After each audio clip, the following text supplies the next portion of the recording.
Sports Snippets, Dennis Sullivan here. How in the world are you doing? It's Sunday, the 14th of February, here to discuss my take on Super Bowl 55. Provides you with a little bit of a recap of the game that just concluded back on February the 7th. This will be my last football video anyway for a handful of months until the next season gets underway. So let's get right into it, guys. What a game it was.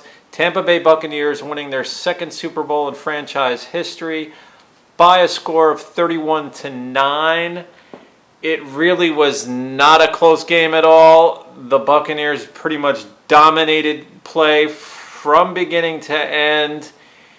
And I have a few things to discuss about this game. So if you do like the content of this particular video, go ahead, hit that like button. That would be awesome. I'd really appreciate that. And go ahead, subscribe to the channel as well. Sports Snippets with Dennis Sullivan if you'd like to do so. I'll be talking a lot of baseball throughout the spring and summer along with NBA. So if you also like baseball, basketball, I will be doing plenty of videos on those two sports in the months to come. So let's get right into it, guys. The Buccaneers dominate play, dominate defensively, and win this one going away 31-9, allowing the mighty Chief offense, and I say that with 100% sincerity and seriousness, the mighty Chief offense, only 3 field goals, sacking Patrick Mahomes 3 times, but it really wasn't the 3 sacks, because that's, I mean, you see quarterbacks get sacked 3 times regularly. That's common. But he was being chased, hurried, knocked down throughout this game. What a great job by Bruce Arians and his staff. Now, if I'm gonna think of just one area or one thing that did it for the Buccaneers, I'm gonna say this. You know, Tom Brady got the MVP in this game, and I'm not gonna say that was a bad choice. Usually, we'll go to the quarterback if it's up in the air type of situation. I can understand that. I have no problem at all with Tom Brady winning the MVP of this game. But I believe that the difference in this Super Bowl was, and really what did it for the Buccaneers, was the amazing preparation, the amazing step-by-step, play-by-play, just execution of the players. But they were about as prepared a team, ready to go, both strategically and emotionally. They were not going to be denied. You hear that phrase a lot, you know, this team was not going to be denied. They were not going to lose. Well, I'll tell you what, the Tampa Bay Buccaneers undoubtedly were not going to be denied in Super Bowl 55. And the credit, I believe, a big part of the credit goes to Coach Bruce Arians and his staff. Bruce Arians gets a lot of credit. Didn't realize he was 68 years old. I would have guessed a few years younger than that, guys. He gets so much credit for this, in my opinion, and have nothing but great things to say about the job that he did with this team, taking them from a wild card spot all the way to the Super Bowl and then winning the Super Bowl again by the score of 31-9. So that's my take on it. Now, if you want to talk a little as far as who I give the most credit, or one area I give the most credit to, if you want to talk about MVP, okay, Tom Brady, certainly with the 3 touchdown passes, is a leading candidate. You could really, if you want to include units such as a defensive unit or 5 main areas, really the MVP, now I know they don't give it to coaches, but we'll have some fun with this. The MVP really could have went to one of 5 guys or areas. It could have went to Brady, who won the MVP. Rob Gronkowski had a tremendous game, as did Leonard Fournette. You could make the case that Leonard Fournette could have really gotten the MVP, guys. Then 4, I'm going to go with possibly, how about the whole defensive unit of the Buccaneers win an MVP? I wouldn't have had a problem with that. Just give it to the Buccaneer defense. And then 5, although I'm kind of making this last one up just for the sake of entertainment purposes, but give it to Coach Bruce Arians. But really, the defensive unit for the Bucs, as far as performance goes, was absolutely phenomenal. And Brady was more, I mean, he was very good. He was more mistake-free. Only was sacked once, no turnovers. He had the 3 touchdown passes, completed a good percent of his passes, 201 yards. Rob Gronkowski, some think that he should have gotten MVP. I can't really argue that either. This was definitely a toss-up of who really should have gotten that MVP on a day that was all about Tampa and their team, the Tampa Bay Buccaneers. For the Chiefs, this was their 4th Super Bowl. They are now 2-2 in Super Bowls, losing Super Bowl 1, winning Super Bowl 4, and then after that 50, as in 50 years of Super Bowl hiatus, winning Super Bowl 54 and losing Super Bowl 55. Patrick Mahomes would throw for 270 yards. He did not throw for any touchdowns, as the Chiefs did not score any touchdowns. He did have the 2 interceptions, was sacked 3 times, as mentioned. Clyde Edwards-Helaire actually ran the ball pretty well. He had 64 yards running on only 9 carries. It's easy, I mean, if you look at statistics, and you could easily just say to yourself, well, the Chiefs should have ran more. Yeah, I mean, it's easy to say that now.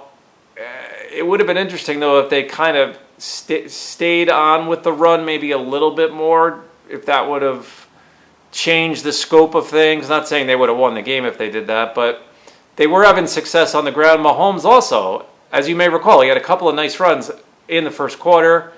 He finished with 33 yards running or rushing on 5 carries. Tyreek Hill, a carry for 5 yards from the wide receiver position. Backup Darrell Williams had 2 carries, 5 yards.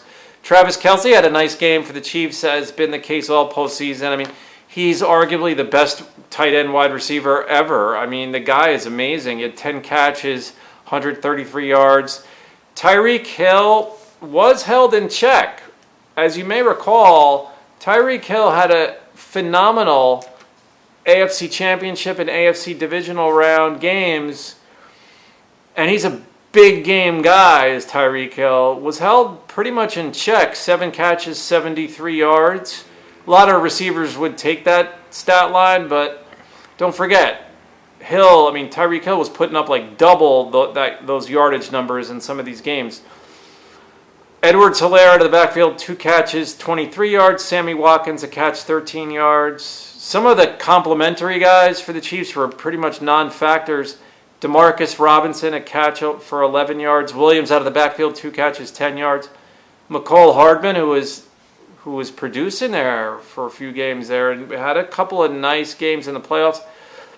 2 catches, 4 yards. Byron Pringle, a catch for 3 yards. Brady, as mentioned, 201 yards, 3 touchdowns, no interceptions. Was only sacked once, guys. So, I mean, not many mistakes or negative plays on the part of the Bucs and Brady.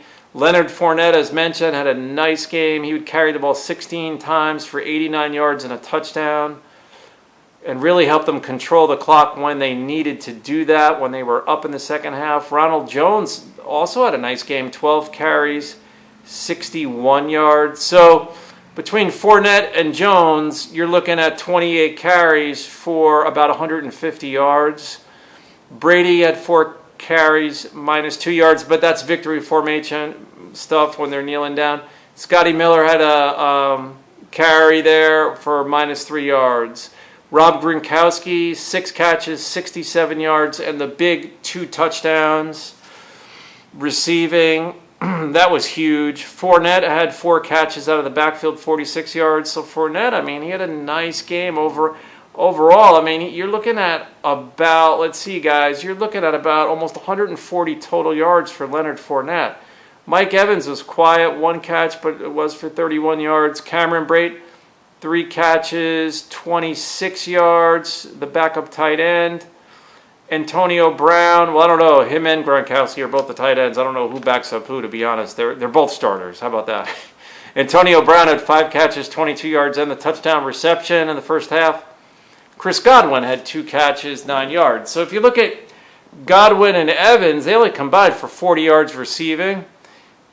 That is a surprise. But the Bucs figured out plenty of other ways to beat the Chiefs, mainly in throwing the ball to their tight ends and a little bit underneath also to Antonio Brown, and of course the running game. So there you go. I mean, it was certainly a team effort and a balanced effort for the Bucs, who put up a tremendous performance in Super Bowl 55. So let me know what you think about that, guys. Let me know what your thoughts are on this one. One side note on Gronkowski, it's almost like he was kind of obviously part of the game plan. I mean, that didn't just evolve during the game, I'm pretty sure. The Bucs were very intelligent and probably saying to themselves, you know what, we're going to have to pull out all stops to beat this Chiefs team. One way to do it is to get the emotions high on the team, to get that mental edge, and what better way to do it would be to get Mr. Mental Edge himself, Rob Gronkowski, involved in the offense. As by mental edge, I mean, he's got these great celebrations and he's fired up. He's as fired up as anyone out there. So I'm pretty sure that was a big part of the game plan for the Buccaneers, and it worked out, guys. So go ahead, as I mentioned just a few moments ago, leave me a comment. If you like the content of this particular video, go ahead, hit that like button. I'm going to have, we're going to be moving into basketball and baseball in the months to come, guys, after this video. It was a good football season. I mean, we saw some other things, a lot of good young talent at the running back position. It kind of stood out to me this particular season. A lot of good young talent overall, not just at the running back position. Some teams that are up and coming, like the Browns and a few others. It'll be an interesting year next year. It was a good NFL season when you consider all that was going on and what they had to play through and all that stuff. The NFL did a pretty good job with the season, and it was very entertaining, I think, for all of us, especially in the postseason. So for now, guys, this is Dennis Sullivan saying, I will see you, yes you, there you are, next time. Bye for now.